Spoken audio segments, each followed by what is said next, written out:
Kingsley stood on the edge of the excavated construction site in the heart of Lagos, his expensive Italian-tailored suit appearing blindingly white against the grey cement dust and the foul-smelling sludge bubbling at his feet.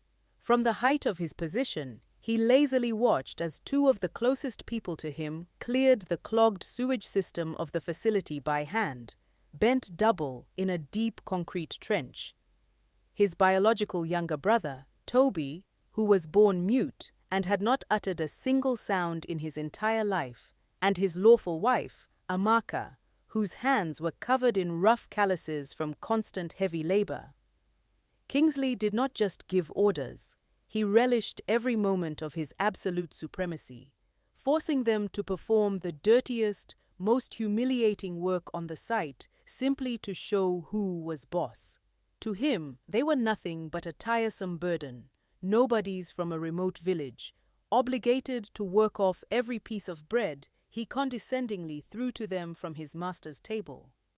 Tobi worked in silence, his broad shoulders heaving heavily under a sweat-soaked robe, and not a single muscle twitched on his face when a shovel covered in filth, carelessly dropped from above by his older brother, struck the concrete edge with a dull thud a few inches from his knee. The mute young man did not even raise his eyes. He only gripped the wooden handle tighter with his knotted fingers and continued to throw heavy layers of black silt onto the burning asphalt, rhythmically, like a clockwork mechanism. Beside him, Amaka quietly swallowed her tears, trying to wipe the stinging sweat pouring into her eyes with the back of her hand. 4 years of marriage to this man had turned into an endless underground hell for her, where her pride, her right to a voice, and her very human dignity had been systematically stripped away. She remembered Kingsley leaving their luxurious mansion this morning, and how total, chilling contempt for the woman he had once taken from a dilapidated parental home without a single coin in her pocket was visible in his eyes, reflected in the rearview mirror. A mocking laughter echoed from above as Kingsley turned sharply on his heels and headed toward his snow-white SUV, the doors of which were subserviently opened by a frightened driver. The powerful engine roared dully, enveloping the trench in a thick cloud of blue exhaust smoke, and the car rolled smoothly toward the exit, leaving the two silent people to be consumed by the midday African sun under the supervision of arrogant foremen. Kingsley sat in the back seat under the cool streams of the air conditioner and lazily scrolled through profit charts on his phone, feeling like the rightful king of a huge construction empire built on fat government contracts. He was absolutely sure that he had broken their will forever, turning them into obedient slaves of his dirt who would unquestioningly endure any abuse for the sake of a roof over their heads in the old wing for servants. The tyrant could not even imagine that in this dark, suffocating pit, the script for his own total downfall was being written right now. He had made one small but most fatal mistake in his life, a mistake always made by people blinded by pride, who believe that the absence of a voice means the absence of a mind. Kingsley never looked past the surface, seeing in his younger brother only a mute cripple fit for hauling bags and cleaning storm ditches. But behind this deaf, stony silence hid a brilliant mathematical mind, capable of reading the most complex architectural blueprints and tangled financial schemes better than any certified engineer in the country. Tobi saw every loophole, every stolen ton of cement, and every fictitious invoice that his older brother signed in his luxurious office, reveling in impunity. Every night, when Kingsley drove off to elite casinos in Lagos or amused himself with mistresses in expensive hotels on the coast, Tobi returned to the empty offices under the guise of a night janitor, gathering compromised data piece by piece and studying the company's liabilities, which multiplied with incredible speed for the sake of the owner's beautiful life. And most importantly, What Kingsley never checked in his endless arrogance was exactly who, every night through a front, deeply classified investment fund, was buying up the depreciated promissory notes, pledged shares, and debt receipts of his bloated empire. He signed loan agreements for millions of naira secured by stakes in the business, thinking he was outsmarting foolish bankers, and did not even suspect that the legal noose created by the hands of his own wife and mute brother had already tightened around his neck to the very limit. While he threw dirty tools at them and forced them to manually shovel sewage under the scorching sun of Port Harcourt, these two, exchanging only barely perceptible glances and secret signs, were taking everything away from him step by step. Every share, every square meter of the office building, every construction license, and his entire luxurious life to the last cent. In this silent war, there were no loud screams, threats, or stormy family scandals with smashing dishes that could attract attention or alert the tyrant. There was only the icy, flawless strategy of two people whom society had written off, considering them vulnerable, weak, and incapable of fighting back. Tobi continued to plunge the shovel rhythmically into the grey sludge, and in his eyes, which reflected the murky Lagos sky, there was neither resentment nor anger. There was only the cold, frightening confidence of a man who knows exactly that the next morning the sun will rise over this construction empire again, but its master will be a completely different person. Kingsley thought he was leaving them to rot in a ditch, but in reality, he left them in the office of his destiny, where they had already put the final period under his sentence. When the snow-white car finally disappeared behind the massive iron gates, Tobi stopped for a second, turned to Amaka, and encouragingly touched her shoulder with his heavy, cement-stained hand. In his gaze read what was impossible to express in words, a chilling patience, because their time had already come, and there was no turning back for a man who fancied himself a god on this earth. Kingsley was a man who measured human worth solely by the crispness of his linen suits and the thickness of the bundles of cash stuffed inside his leather briefcase. Born into a harsh, uncompromising world, he had clawed his way to the top of the construction business in Port Harcourt by treating every contract as a battlefield and every human being as a resource to be entirely consumed. He had secured massive government projects through a combination of relentless aggression, strategic bribery, and an absolute lack of empathy, building an empire that now cast its long shadow across the city's skyline. But as his bank accounts grew, so did a dark, toxic arrogance that demanded total submission from everyone around him. To Kingsley, success was not enough unless he could physically look down on others, and his ultimate satisfaction came from knowing that his wealth gave him the power to crush those who could not fight back. It was this precise, sick need for domination that led him back to the dusty, neglected village of his birth, where his younger brother Tobi still lived. Tobi had been born into a world of perpetual silence, lacking the ability to speak, a trait that the village viewed with pity, but which Kingsley viewed as a perfect mark of vulnerability. Kingsley did not see a brother when he looked at Tobi. He saw an unpaid, unbreakable laborer who could never complain, never report him to the authorities, and never defend his rights in a court of law.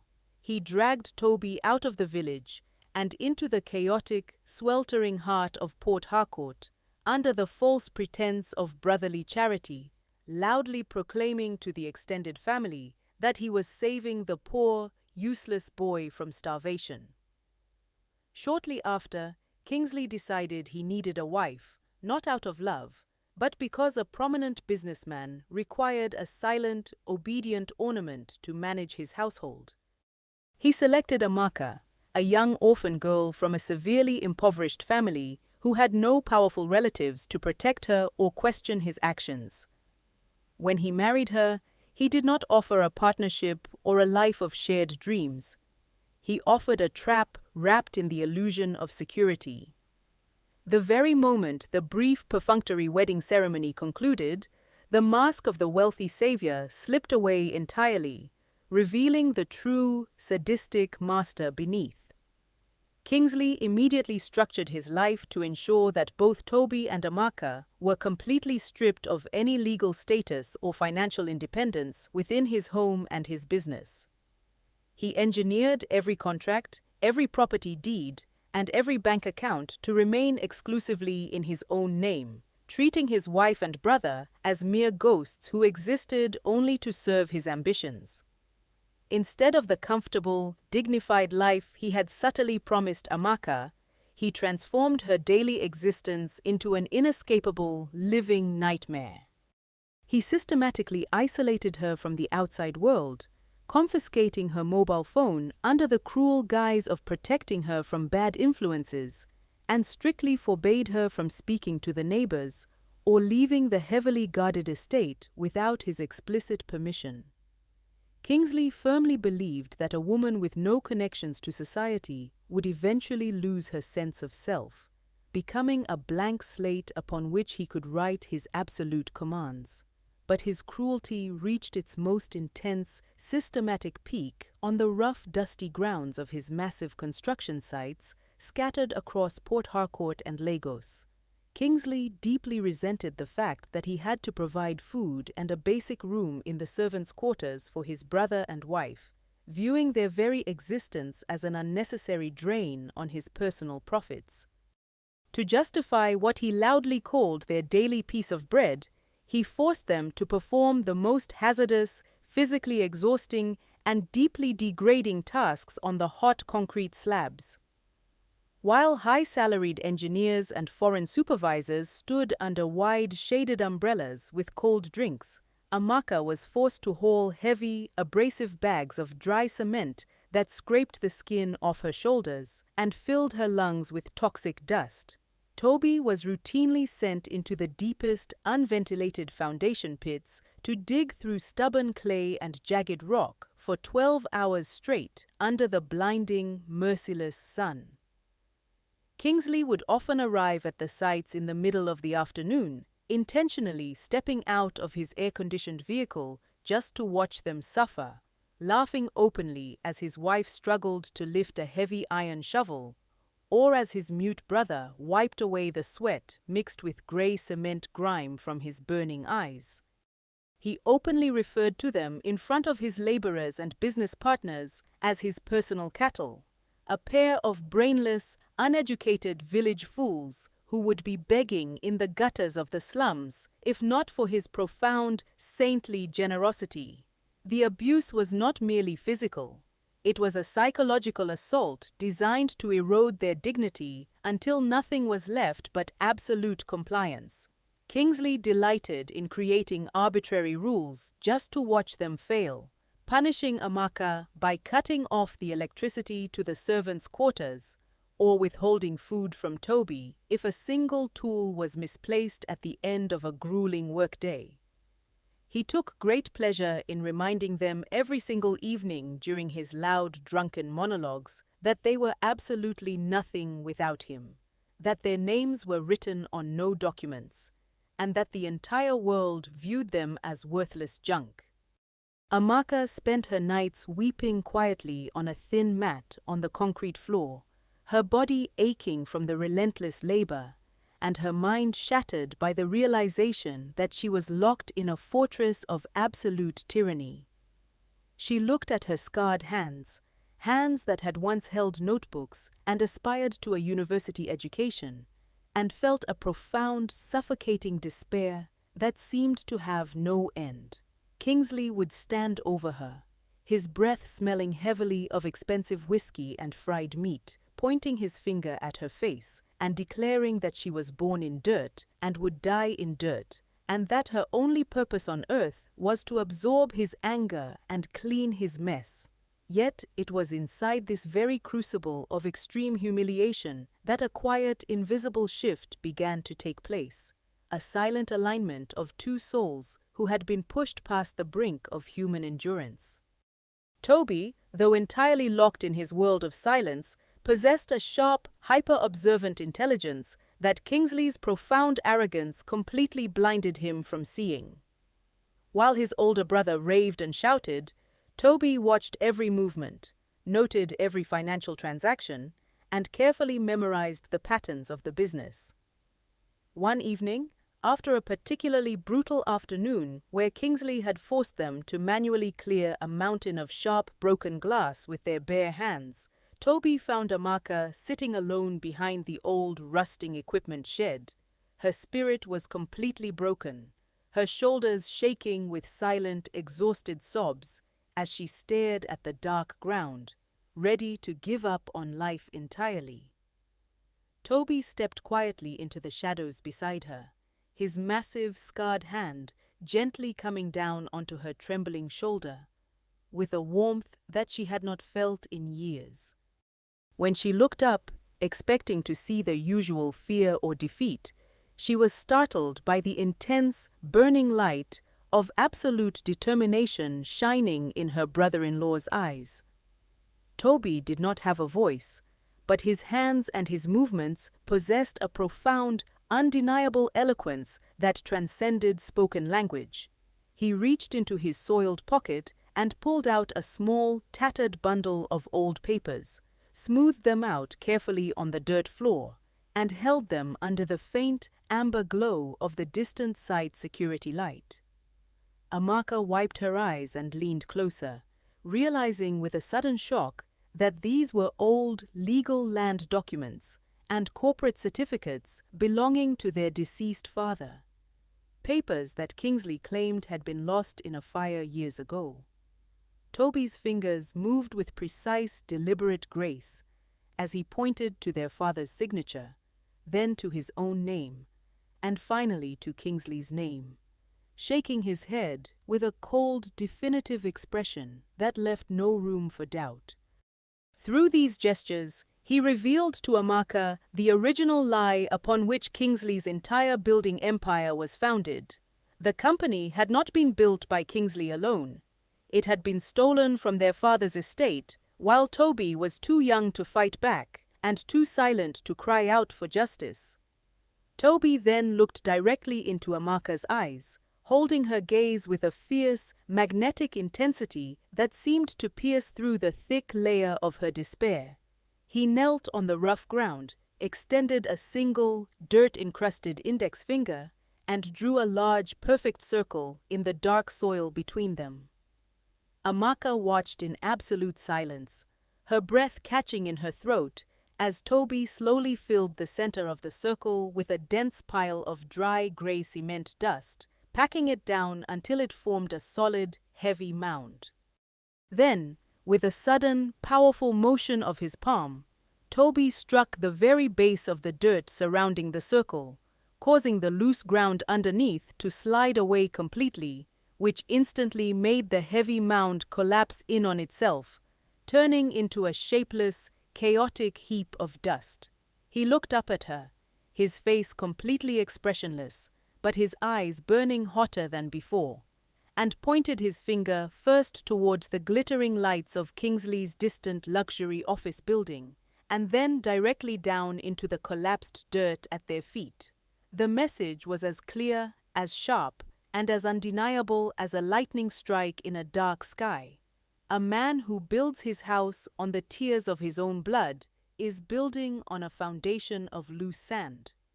By treating them like garbage, by pushing them into the deepest dirt, Kingsley was actively digging a grave for his own pride, completely unaware that the ground beneath his feet was already beginning to shift.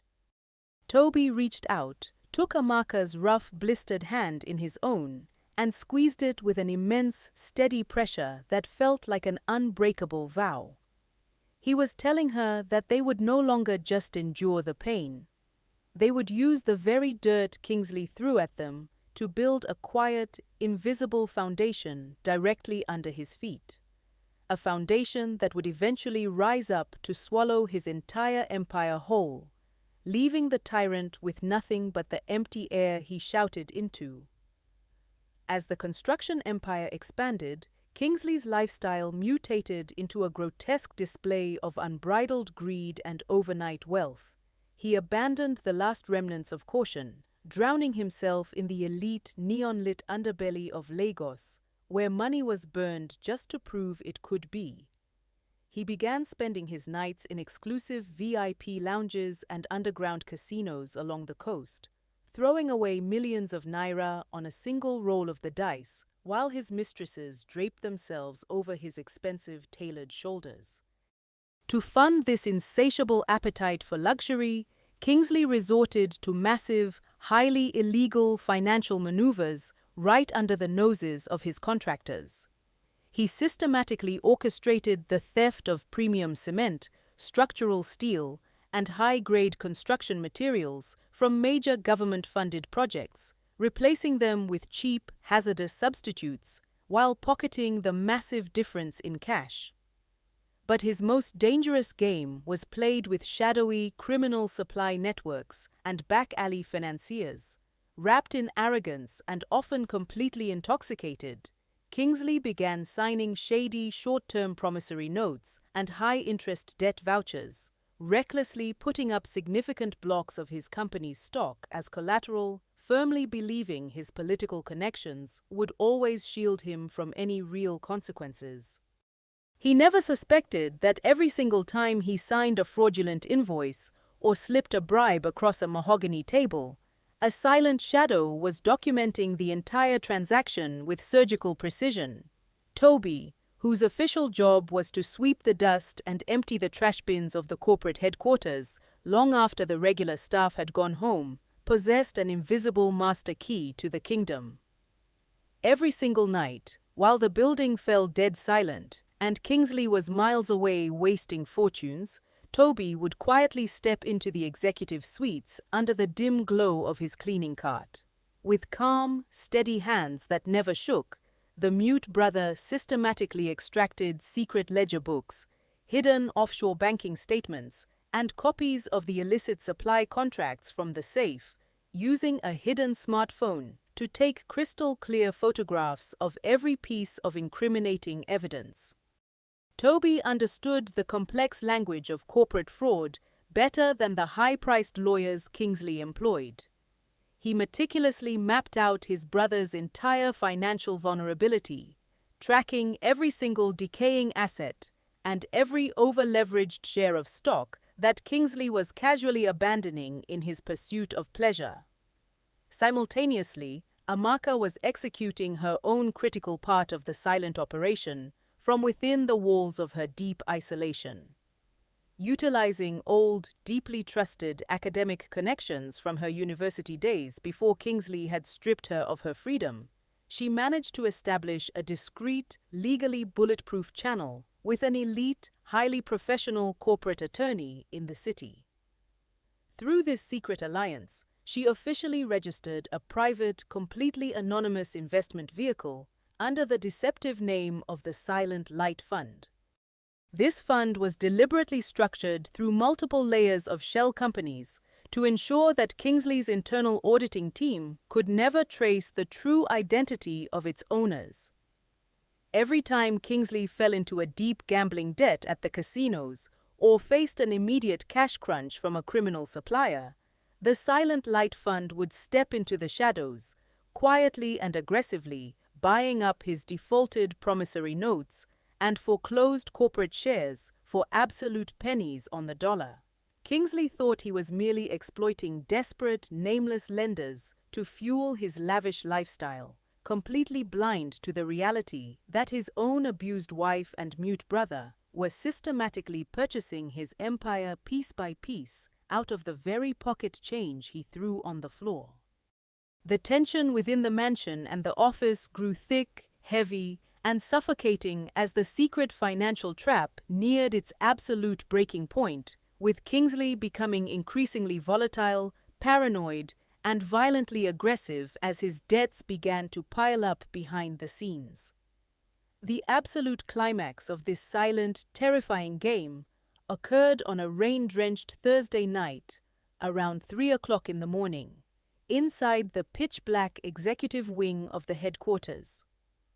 Tobi was kneeling on the floor behind the massive mahogany desk, his flashlight held tightly between his teeth as he carefully copied a highly sensitive set of forged tax documents that could instantly send his older brother to a federal penitentiary for the rest of his life.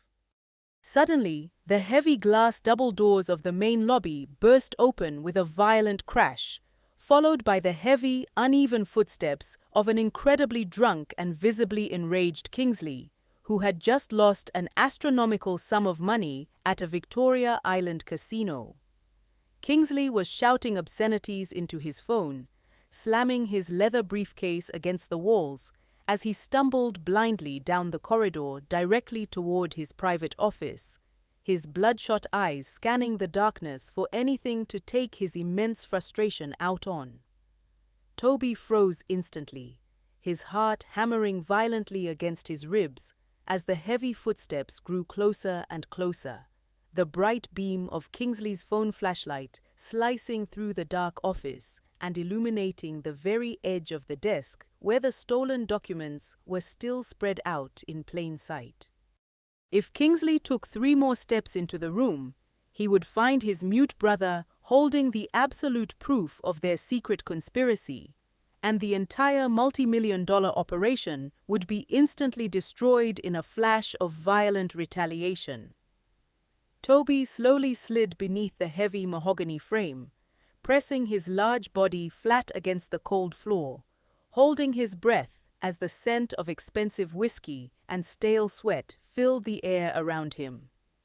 Kingsley stumbled into the room, swearing loudly as he kicked a trash can across the floor, his heavy boot missing Tobi's fingers by a mere fraction of an inch as he reached down to grab a spare bottle of alcohol from his cabinet. For 2 agonizing minutes, the entire fate of the empire hung by a single, fraying thread in the absolute silence of the night, with the oppressor standing directly on top of the man who was quietly stealing his world. At this exact moment of extreme, breathless suspense, when the line between absolute salvation and total destruction is completely blurred, we must pause this narrative and look directly at the reality of this brutal conflict. Write justice in the comments right now if you firmly believe that a quiet, intelligent loyalty and a patient strategy will always be infinitely more powerful than a loud, abusive arrogance and a cruel heart. Kingsley finally slumped heavily into his massive leather chair, letting out a long, drunken groan before tossing his phone onto the desk and passing out into a deep, unconscious stupor, his loud, ragged snoring filling the empty office like a declaration of his own utter vulnerability. Tobi slowly and silently slid out from beneath the desk, his face a mask of absolute, icy calm, as he carefully gathered the copied documents, slid them into his jacket, and stepped over his unconscious brother without making a single sound. He walked out into the pouring rain, where Amaka was waiting in a rusted, unmarked vehicle 2 blocks away, her hands gripping the steering wheel so tightly her knuckles were completely white. As Tobi slid into the passenger seat and handed her the final file, a slow, grim nod passed between them. The final piece of the puzzle had been safely secured. The Silent Light Fund now held the absolute majority of the debt, and the legal trap was completely set, waiting only for the morning light to snap shut on the tyrant's neck. By the arrival of the dry season, Kingsley decided it was finally time to permanently rid himself of what he loudly called the dead weight crushing his financial progress. His boundless arrogance had completely blinded him to the shifting reality around him, and he genuinely believed that a man of his immense stature should no longer have to look at a mute cripple and a peasant orphan within his grand estate. Sitting in his private study with a glass of vintage cognac, he smirked as he signed a series of heavily manipulated legal documents intended to declare his younger brother Tobi mentally incompetent, an underhanded move designed to institutionalize him in a state asylum forever. For Amaka, his plans were even more ruthless.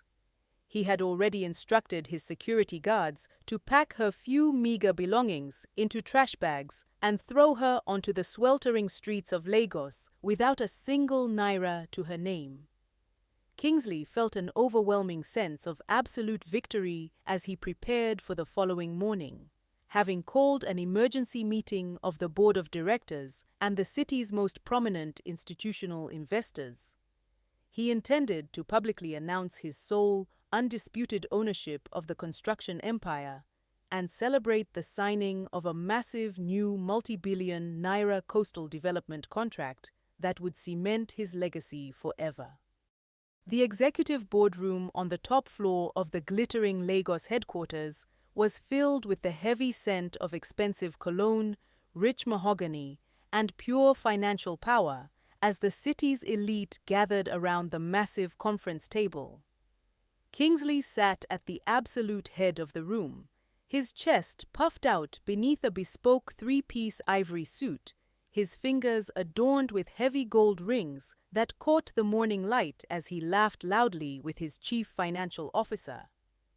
He spent the first 20 minutes of the meeting boasting about his brilliant vision, belittling his competitors, and explicitly detailing how he had single-handedly built this unstoppable empire from the ground up through sheer willpower and superior intellect. The investors nodded submissively, completely charmed by his aggressive confidence and eager to sign the new partnership agreements spread out before them. Kingsley picked up his gold-plated fountain pen, hovering it over the signature line with a theatrical flourish, ready to finalize his absolute dominance over the market and formally erase his brother and wife from his life completely. Suddenly, the heavy, soundproofed double doors of the boardroom violently burst open, the loud bang echoing off the glass walls and cutting Kingsley's booming voice completely dead in his throat.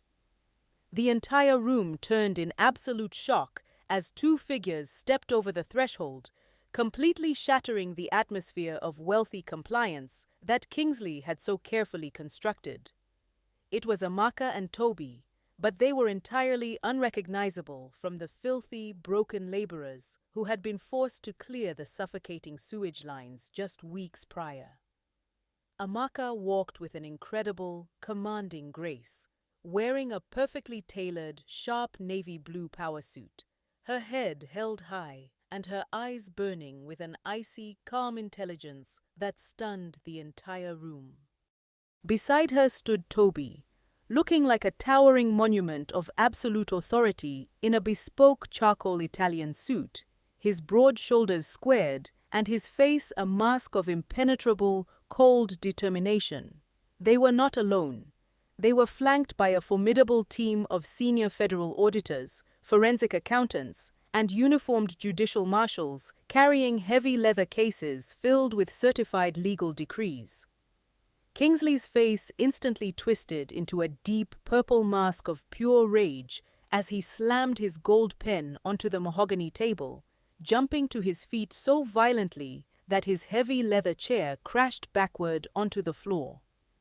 He began to scream at the top of his lungs, his veins bulging against his stiff collar, as he demanded that his security detail immediately drag these pathetic, stinking beggars out of his sight and throw them into the gutter where they belonged. He insulted their background, mocked Tobi's silence, and threatened to destroy the career of anyone who dared to let these outcasts pollute his private executive boardroom. But his frantic shouting was met with an absolute chilling silence from the intruders, as the federal marshals quietly stepped forward, blocking Kingsley's security team with a heavy display of legal authority that made the entire room freeze in anticipation. Amaka did not even blink at her husband's furious tantrum. She simply gave a subtle, elegant nod to the senior corporate attorney standing directly behind her. The attorney stepped forward into the center of the room, opening a heavy, wax-sealed federal folder and clearing his throat with a terrifying calm precision that cut right through Kingsley's fading bravado. In a loud, clear voice that echoed through the silent boardroom, the lawyer began to read the official judicial verdict issued by the High Court of Lagos. He revealed to the stunned investors that effective immediately, a staggering 51% of the entire voting stock of the construction empire, including the corporate headquarters, all heavy machinery, and Kingsley's personal multi-million-dollar bank accounts, now officially and legally belonged to Tobi and Amaka. The announcement hit the room like a physical explosion, causing the board members to gasp aloud and scramble through their own financial folders as Kingsley stumbled backward, his hands trembling violently as he gripped the edge of the desk for support. He began to stammer, shaking his head in absolute denial, loudly screaming that this was impossible, that he owned every single share, and that these two illiterate fools could never comprehend the complexities of his corporate structure. The forensic accountant then stepped forward, pulling out a massive stack of signed auditing reports, internal balance sheets, and debt restructuring agreements, sliding them across the table directly in front of Kingsley's bloodshot eyes.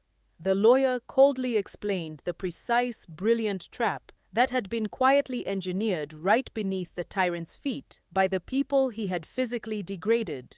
For the past 2 years, Kingsley had been living a chaotic lifestyle of extreme gambling, heavy bribery, and blatant tax fraud, casually signing piles of documents presented to him by his corrupt suppliers and internal handlers while completely intoxicated or blinded by his own arrogance. Because he viewed his corporate staff as mindless tools and never bothered to read the actual text of his daily administrative paperwork, he believed he was merely signing standard, routine receipts for waste management, cement deliveries, and minor construction site clearances. In reality, Tobi had meticulously swapped those mundane papers with binding legal debt notes, high-interest share pledges, and corporate liability transfers that systematically stripped Kingsley of his equity every time he signed his name.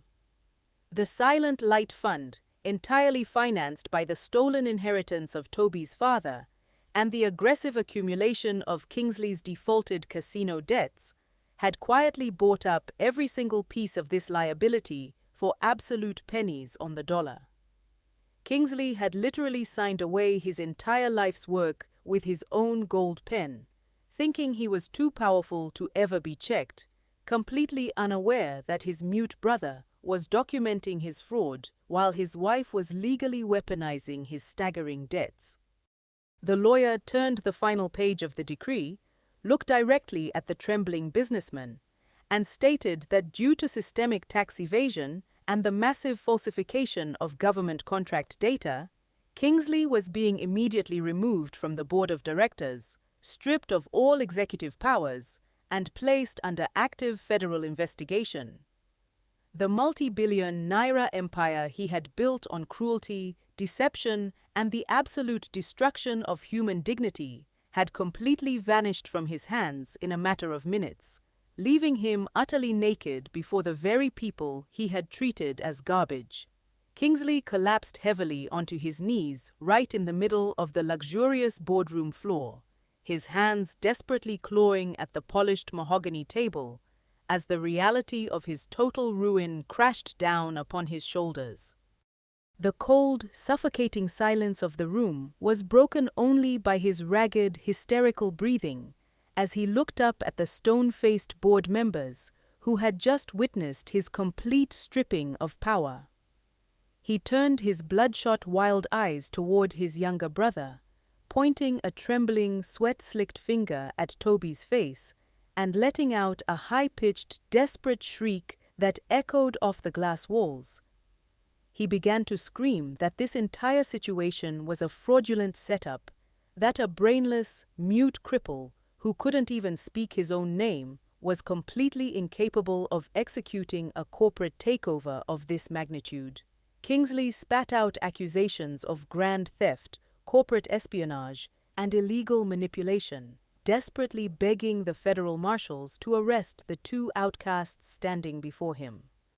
He was a man drowning in his own shattered ego, reduction to a pathetic, screaming child who still believed that his loud, aggressive voice could somehow alter the unyielding finality of a legal federal decree.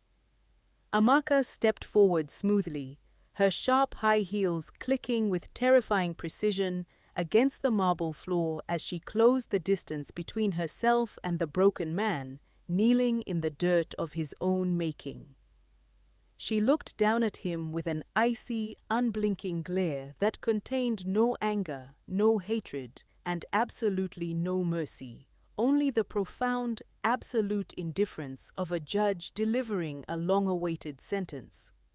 When she began to speak, her voice was not loud, but it possessed a freezing, commanding resonance that instantly cut through Kingsley's frantic, undignified shouting and made the remaining investors lean back in their chairs. She asked him if he truly believed that because Tobi was born without a voice, he was also born without a mind, reminding him that while he was busy shouting his empty threats and screaming at the world, Tobi was quietly listening to every single word. She told him that his biggest mistake was assuming that his loud, abusive arrogance was a sign of true strength, when in reality, it was nothing more than a hollow mask hiding a deeply foolish and short-sighted thief. Her words fell like heavy iron weights into the silent room as she leaned closer to his trembling face, her expression a mask of absolute, unyielding calm that shattered what little remained of Kingsley's psychological composure. She reminded him of the endless afternoons he had spent forcing them to clear the most disgusting, toxic wastelines on his hot concrete sites, laughing as they choked on the dust and sludge simply to feed his sick need for supremacy. She looked him dead in the eye and stated that while he was busy forcing them to dig through his physical garbage, he was completely blind to the reality that he was actively burying his own destiny in a deep trench of financial fraud and unpayable debt. She told him that Tobi's profound silence over the years had proved to be infinitely more expensive, more strategic, and more powerful than all of Kingsley's fake corporate majesty and stolen wealth combined. The very dirt and non-existent value he had thrown at them for 4 agonizing years had become the exact foundation they used to buy his entire life right out from under his feet. Amaka delivered her final, devastating blow with a chilling, low monologue that left the entire executive room completely breathless and motionless in their seats. She told him that he had spent his entire life believing he could safely step on those he deemed beneath him, completely unaware that the universe has a way of turning the oppressor's own weapons against his neck. He had forced them to clean his filth, to handle his waste, and to live like ghosts in the servants' quarters. But through his own staggering blindness and unbridled greed, he had managed to drown himself entirely in the toxic sludge of his own making. As she finished speaking, she gave a subtle sign to the judicial marshals, who immediately moved forward, firmly grabbing Kingsley by his ivory suit jacket and dragging him out of the room like a common trespasser, while his personal belongings were systematically emptied into cardboard boxes.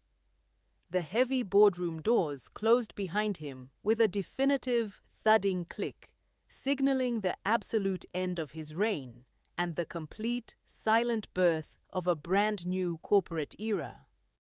2 long years passed over the bustling, sweltering metropolis of Lagos, and the massive construction empire continued to grow at an unprecedented, historic rate under its new, visionary leadership.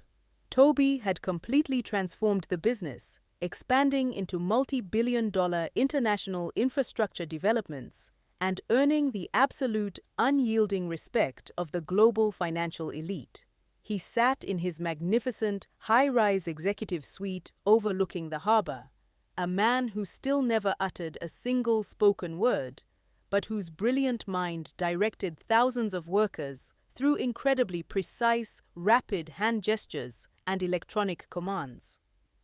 Amaka now directed the largest, most powerful philanthropic foundation in West Africa, using the vast resources of the family empire to build modern schools, clean water networks, and free legal aid centers for impoverished orphans and vulnerable village communities.